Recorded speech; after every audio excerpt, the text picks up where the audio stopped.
Salut à tous, la team OL, Thomas Show pour OL Fan TV. Très heureux les gars de vous retrouver pour une nouvelle vidéo. Je me trouve du côté du parc de la Tête d'Or. Voilà, un joli parc à Lyon quand même. Si vous avez jamais été à Lyon et que vous y allez, c'est important d'aller dans ce super parc, vraiment, en plein cœur de la ville. C'est notre Central Park à nous. Alors les gars, une petite vidéo, c'est la vidéo d'avant-match, présentation de la rencontre de demain, qui aura lieu à 16h je crois, je ne suis pas sûr de l'horaire, mais bref, voilà.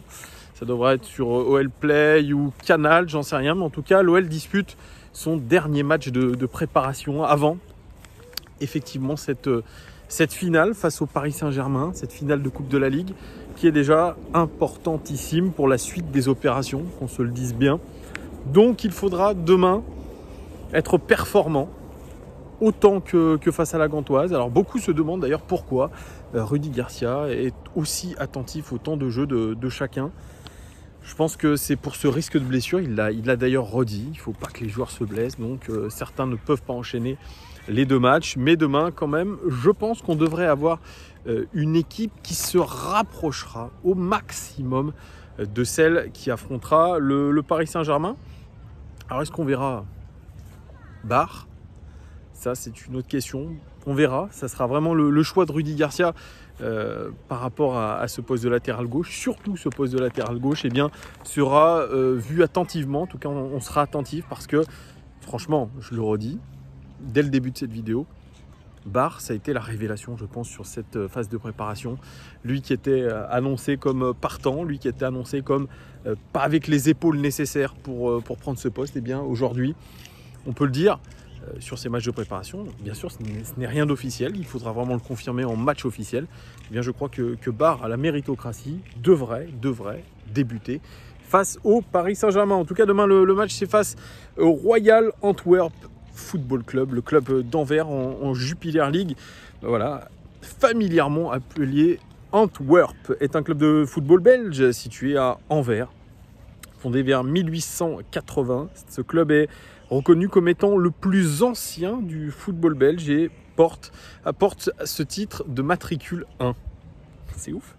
Le Royal Antwerp FC est un des 10 clubs fondateurs de la Fédération belge de football et un des 7 fondateurs du championnat de Belgique. Il est présent sans interruption en série nationale depuis la saison 1901-1902. Il a disputé 96 saisons en première division belge, ce qui a longtemps constitué un record, seulement dépassé par le Standard de Liège en 2015-2016. Entre 1957 et 1994, le Royal Antwerp a vécu 55 rencontres européennes et a disputé une finale de Coupe d'Europe des vainqueurs de coupe. C'est pas mal ça, c'est la CE2 comme on l'appelait à l'époque. Le club évolue en division 1A lors de la saison 2018-2019, ce qui constitue sa 115e saison dans les divisions nationales, ce qui est plutôt pas mal. Alors, Laszlo Bolonis, c'était l'entraîneur de ce club, en poste depuis 3 ans. Il a quitté le club à la fin de la saison, à la fin de la saison arrêtée due au coronavirus. Et aujourd'hui, c'est le Croate Ivan Leko qui va reprendre le club, qui a repris le club, qui a fini d'ailleurs 4e de Jupiler League à 1 point de Charleroi. Et oui, Charleroi 3e, le club de Damien Januel. Donc lui-même, Ivan Leko, il a été champion de Belgique avec le club Bruges en 2018. Donc il connaît très bien la Jupiler League, il connaît très bien le football belge. Et ça tombe bien, c'est un entraîneur qui a beaucoup de personnalité, une personnalité bien trempée. Leko n'a pas besoin d'aide ni de conseils, c'est ce qu'on dit de lui. On peut discuter avec lui, mais il prend seul ses décisions. Il suit sa voie avec entêtement, soutenu par les chiffres, les statistiques. Et il ne consulte qu'un cercle restreint auquel il voue une confiance totale. Il n'est pas facile d'y pénétrer car Leko ne s'entend pas avec tout le monde. Il n'a pas non plus besoin de psychologue. Il peut se charger de cet aspect-là lui-même. Alors son leitmotiv, quand surtout vous avez une grosse personnalité, évidemment, c'est d'avoir des joueurs avec la même personnalité, surtout un gros mental. Il adore les joueurs comme ça. Il le dit lui-même, mes joueurs doivent avoir le sentiment que tout est possible avec ce club. Vous voyez, donc Il essaye de conditionner un petit peu l'équipe qu'il a devant lui. Il dit l'Antwerp a énormément grandi ces 3 dernières années avec Laszlo Bologna, mais ce n'est que de début. De grandes choses sont encore à venir. Les bonnes personnes sont à la tête du club.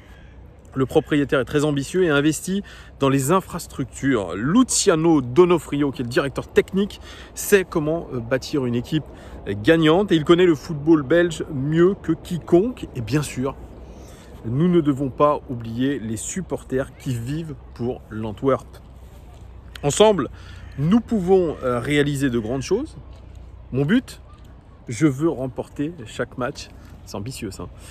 J'ai vraiment hâte de me mettre au travail et de rencontrer les joueurs. Il dit du football belge, il dit le football ici, c'est de l'émotion et de la passion. Vous le sentez quand vous marchez autour du stade à Antwerp. J'ai beaucoup de respect pour le club et son caractère. Je pense que nous correspondons bien. Je me sens à ma place ici. Oui, c'est un discours plein d'ambition qu'a donné Ivan Leko. C'est pour ça que on verra demain quelle est sa vraie philosophie. On sait aussi que le club d'Anvers est qualifié pour la finale de la Coupe de Belgique, d'ailleurs face au club Bruges, qui est le champion de la Jupiler League.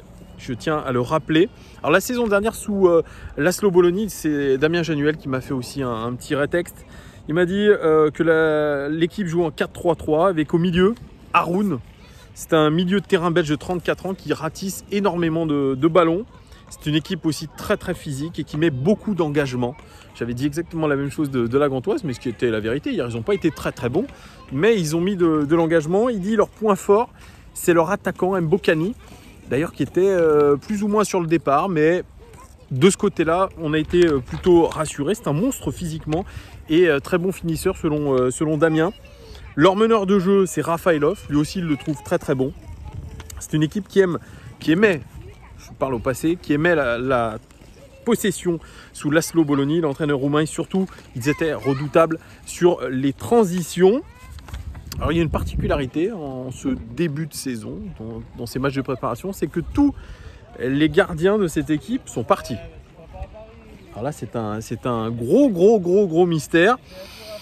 Franchement, c'est ce que m'a dit Damien. Il m'a dit autant avec Laszlo Bologna, on pouvait dire des choses, mais là, comme tout a changé, le coach est un nouveau coach qui a sûrement une nouvelle philosophie, qui a une nouvelle façon d'entraîner les joueurs. Eh bien, on s'attend à tout.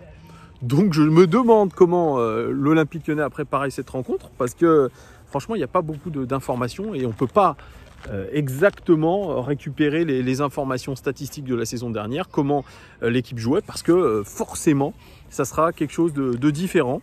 Comme hier, l'équipe de la Gantoise était quand même animée en 4-4 de losange, comme l'avait dit Damien. Donc demain, eh bien, on peut s'attendre à tout face à une équipe quand même majeure du championnat belge, 4e. C'est quand même plutôt pas mal avant l'arrêt du championnat. Donc c'est une équipe assez régulière. Une équipe qui se connaît bien. Alors bien sûr, il y aura ce problème de gardien, mais c'est une équipe qui a l'habitude de jouer ensemble. Ils n'ont pas eu, je crois, beaucoup de pertes. Je crois qu'il y a un joueur, par contre, qui est blessé au ligament croisé, mais je crois que c'est tout en termes de blessures. On verra demain. Qu'est-ce que j'attends de cette équipe de l'Olympique Lyonnais, parce qu'on va se recentrer un petit peu sur notre équipe. Eh bien, j'attends, en termes d'état d'esprit, autant de détermination et d'envie collective. Comme on a vu dans le pressing, une envie collective, quelque chose. C'est-à-dire continuer un petit peu sur notre lancée, continuer à prendre confiance, parce que je pense que les joueurs prennent confiance. Ils commencent peut-être à intégrer ce que leur demande tactiquement Rudy Garcia. Ça, c'était la grosse interrogation que j'avais d'ailleurs. Comment veut jouer Rudy Garcia avec ce 3-5-2 ? Je trouve on voit beaucoup plus un petit peu comment veut jouer Rudy Garcia. De quelle manière, dans quel style. On voit que le pressing est beaucoup plus cohérent, plus agressif sur le porteur de balle. Il y a toujours un starter. D'ailleurs, avec le huis clos, c'est intéressant parce que vous entendez Rudy Garcia toujours replacer ses joueurs, les invectiver quand ça ne va pas. Hier, par exemple, Berto Traoré a ramassé « T'es spectateur, Berto, t'es spectateur ». Donc un petit peu les tenser. Et puis, quand il y a des largesses tactiques, mais il les recadre, notamment quand il dit de nouveau à Berto Traoré, intérieur, Berto, pour en gros pour resserrer les rangs, pour que le bloc soit plus compact. Effectivement, à la perte de balle, il faut qu'il y ait une compacité. Et Rudy Garcia le rappelle à ses joueurs régulièrement. Voilà, alors bien sûr, ça peut saouler. On entend toujours l'entraîneur dire allez, allez, allez. Mais à chaque fois qu'il y a une belle intervention, quelque chose qui est bien, il récompense aussi ses joueurs. Il leur dit clairement, et ça, je trouve ça intéressant. On voit un petit peu plus là où veut en venir Rudy Garcia. Ce côté pressing assez agressif, assez haut sur le terrain. On l'a vu hier, on a profité de l'erreur technique de Owusu, l'ancien de l'OL, pour récupérer le ballon très haut. Ça m'a rappelé cette récupération de balle assez haute de Martin Terrier contre le RB Leipzig. Donc vous voyez, on est dans ce style-là. On veut avoir de la possession, mais de la possession proactive. C'est-à-dire une possession qui va amener une transition offensive. On l'a vu aussi sur le but de Berto Traoré.